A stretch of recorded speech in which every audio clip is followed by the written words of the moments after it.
Hey everyone, welcome back to Dad's Bedtime Stories. Tonight we're going to do a one-off visualization called the Magic Pillow Fort. And don't forget, if you have an idea for the podcast, you can write to me at dad.bedtimestories@gmail.com, or you can fill out the Google form that I have below. A huge thank you once again to everyone who's out there rating and reviewing the podcast. It's making a really big difference for finding new audience members all the time these days, which is awesome. And now, time for the story. So just close your eyes, get as comfy as you can in your bed, and imagine yourself doing what the kid in the story does. Today feels like a special day. There's not much else to do around the house, and you're feeling kind of bored. You look over beside your bed and you see a pillow sitting there. I have an idea, you say to yourself.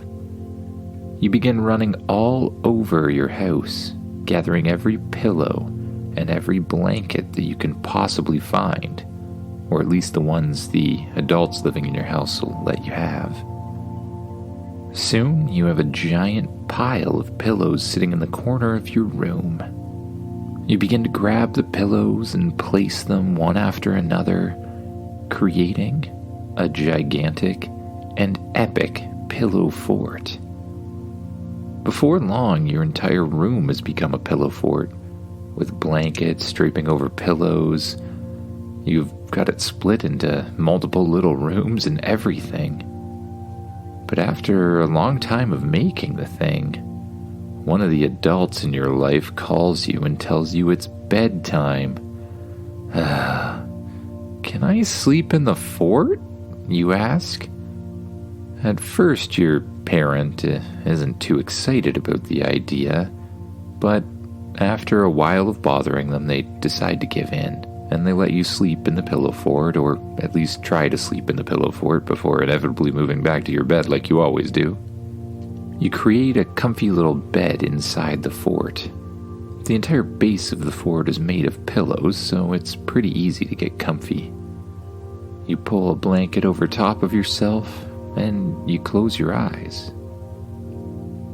You wake up to a strange twinkling glow. It almost looks like little fairy lights dancing around.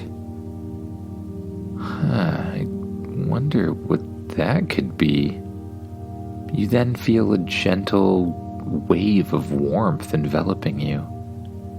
The air becomes thick with a sense of wonder, and you can just tell that something incredible is about to happen. You feel a rush of energy like the ground beneath the pillow fort is pulling you in, and before you know it, you see the walls of your pillow fort stretching and expanding, and then hardening into a real fort. It's as if your fort is a growing entity of some kind. Your eyes widen in awe as you realize you're no longer in your bedroom. You're now standing at the entrance to an enormous, magical underground base. You run back to the exit to your fort and open it up.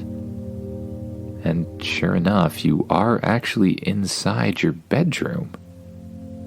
But the pillow fort is transformed into the entrance to some sort of real fort. You close the door and head back inside. Taking a deep breath, you step forward, out of the entrance room, and into the fort. You enter a gigantic room where the walls are like sculpted clouds that are shifting in color. In the middle of the room, there's a huge table that almost looks like it's made of light. On the table are maps of all sorts of unexplored lands, and even a mission board with mysterious clues hanging on the wall. You take a moment and look at all of the different maps, tracing your fingers over the continents and oceans. You've never heard of these places. Have you been transformed or transported into some other world? You then see that one of the maps is actually a map of the underground area that you're in right now. You pick it up and begin to trace the different hallways with your fingers. It seems like this place is absolutely gigantic. You follow the map to a place that leads to multiple doors on the far side of the room. Each door has a unique symbol, which glows softly as if asking you to come and see what's inside it. Which one should I explore first, you think? You look at the different symbols on the doors and you see one that has a paw print symbol. This one seems pretty neat. You press it open and the door easily swings inward, revealing a path that's lined with trees that seem to be made of emerald and amber. You walk through them, and as you venture deeper, you realize that this isn't just any room. It's an entire kingdom of animals. Some of them are animals you're used to, and others are animals you can barely believe exist. There's a pond where fish with wings swim in the air, alongside birds that dive underwater. There's a meadow where, well, you're pretty sure those are unicorns grazing around with their horns shimmering in the soft light. In a corner of it, you find a nest of phoenix chicks being fed by their mother. Sticking your hands out near them, it feels almost like a campfire. Then to the other side, you see an open field where small dragons are engaged in a friendly game of tag or something like that. Their laughter is echoing in the air like music. One of them flies over towards you, asking you to get on its back. You climb on board and it flies back out and around in circles, and you spend time playing tag with the different dragons. Eventually, the dragon puts you down and a group of other animals gathers around you. They seem to sense your kind heart and they look up to you, asking if you want to join their games or become their friends. You've never felt so welcome or at home among these creatures. You feel a real connection with this room. You make yourself a promise that you're going to come back and visit this one. With a sense of fulfillment, you decide it's time to explore something else. You find the door to the room and you exit the same way you came in. As you step back into the entrance room, your eyes catch a symbol of water on another door. That could be a neat one to explore, you think. You head towards it and push it open. The symbol on the door glows as the door opens inward, making a creaking noise. As soon as you open it, you smell, well, chlorine. It smells like a swimming pool or something like that. As you walk in, you find yourself in a pool paradise. There's a gigantic room filled with different bodies of water, a lazy river snaking around the room with little floaties inside. All of its banks are decorated with palm trees and hammocks. As you walk to another corner, you see a beach with soft, warm sand that massages your feet as you walk on it. The water here almost looks like the ocean, complete with waves that you can surf on. But the most exciting part of the room is a towering waterfall cascading from the ceiling, which fills the central pool with clear, sparkling water. All around the waterfall are slides and diving boards and even a zip line. You spend some time going down the different slides, and you even decide to check out the zip line. You grab onto it as tightly as you can, and you jump off the little platform. Soon you're zipping over a huge body of water until delicately landing on the other side. After that, you decide to jump into the water. At the water's edge, you find something that looks a little like a helmet with a sign that says, "Put me on." You grab the helmet and put it on over your head, and soon it closes around you and makes a hissing noise. You take a deep breath in and you feel the most cool and clear air you've ever breathed in your life. It fills you with energy. You jump into the water, now knowing that you'll be able to breathe wherever you go with this special helmet on. It isn't just wet, but it feels alive with energy that hugs you with a warm embrace. You begin to swim through the water and down below the surface, where you find tunnels that glow with some sort of strange algae. You swim through all of the tunnels and explore different hidden caves. In one of them, you even find pirate treasure full of gold and jewels. You might have to come back for this one. And at the end, you find a hot spring in the middle of a cave. You step into the pool of water, and it's nice and warm and relaxing, letting all of your muscles melt away. After spending a long time in the pool room, you decide it might be time to climb out and go somewhere else. Feeling waterlogged but happy, you find the original entrance and head back into the main room of the fort. As you do, you smell something that is absolutely delightful. You try to follow the scent through the room and it leads you to a door. And as you push the door open, you find a room beyond that's a gigantic candy land. The ground is made of marshmallows and the walls are huge chocolate bars. There's river-like streams of liquid chocolate flowing across the room, and even trees that are full of gumdrops and some sort of delicious fruit that you can actually pluck and eat. You take one of the fruits off the tree.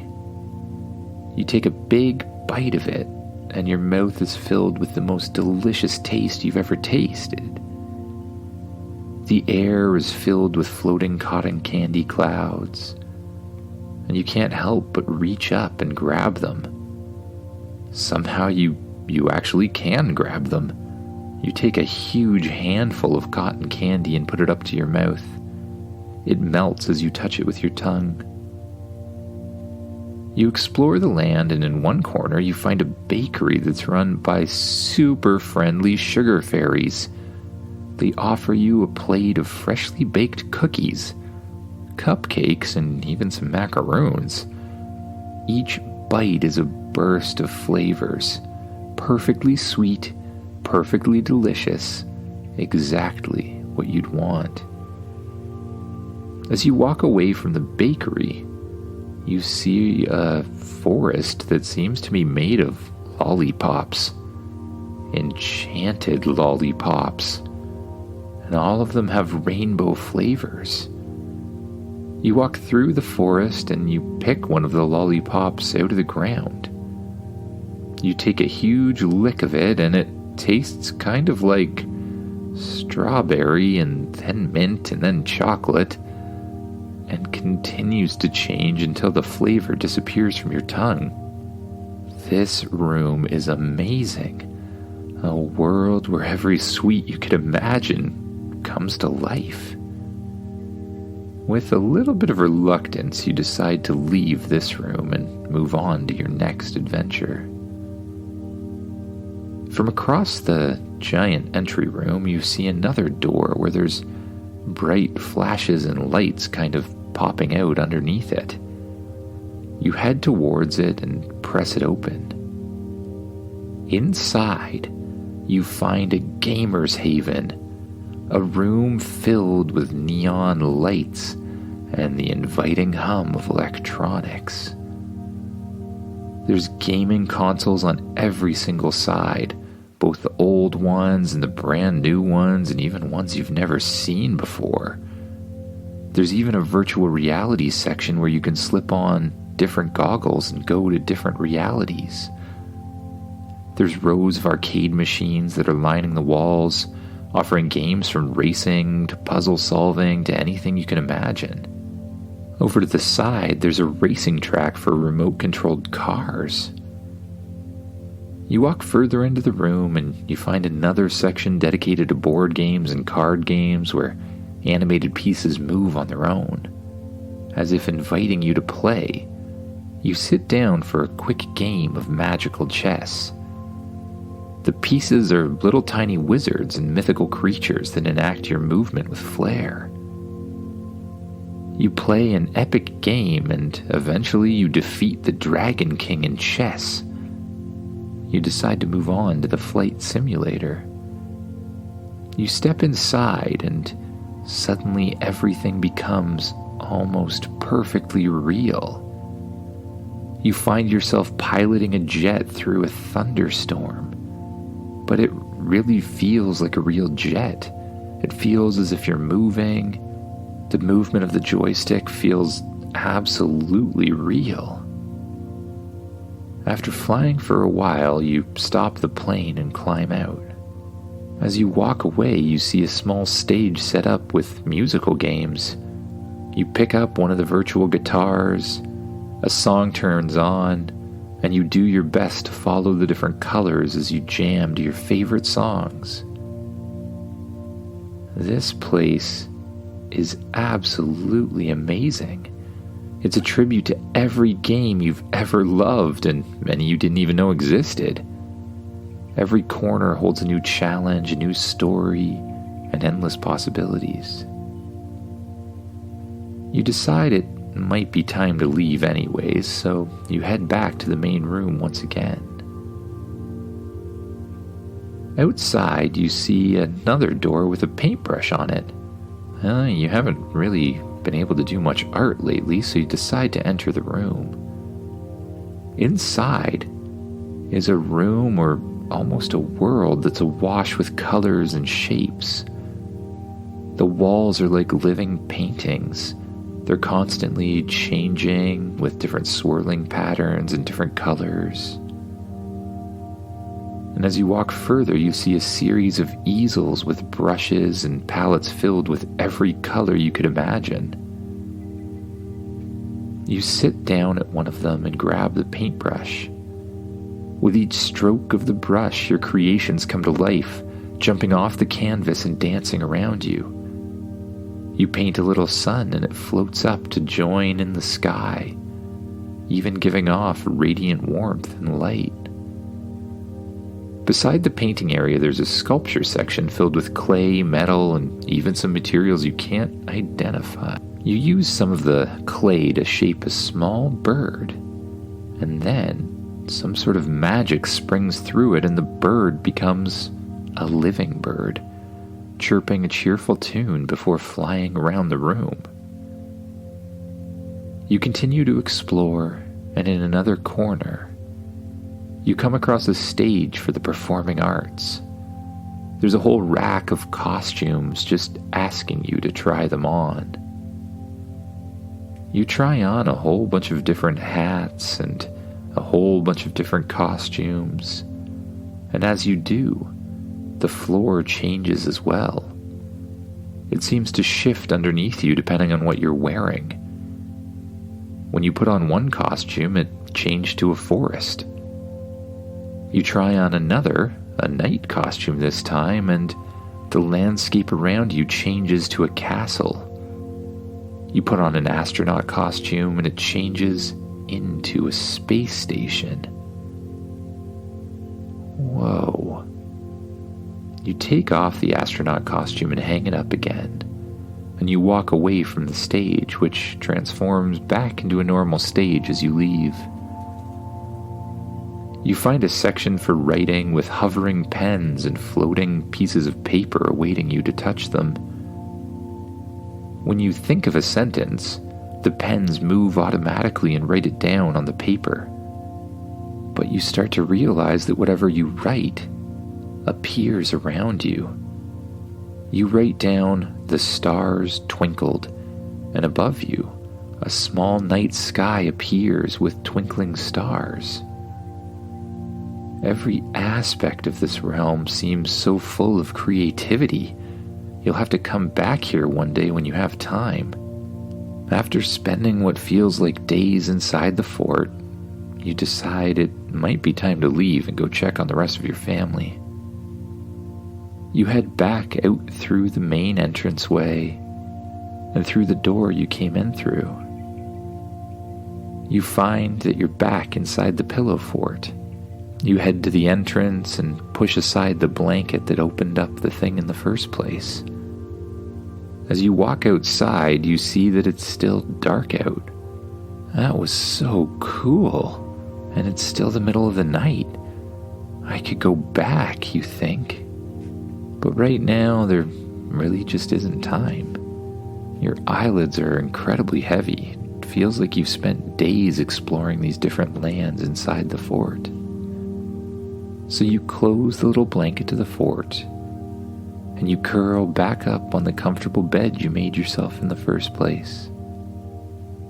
You pull the blanket up over top of yourself, and you'll allow your eyes to close, sinking down into the pillows from the fort. And with each out-breath, your muscles relax more and more as you gently drift off to sleep. Good night, everyone.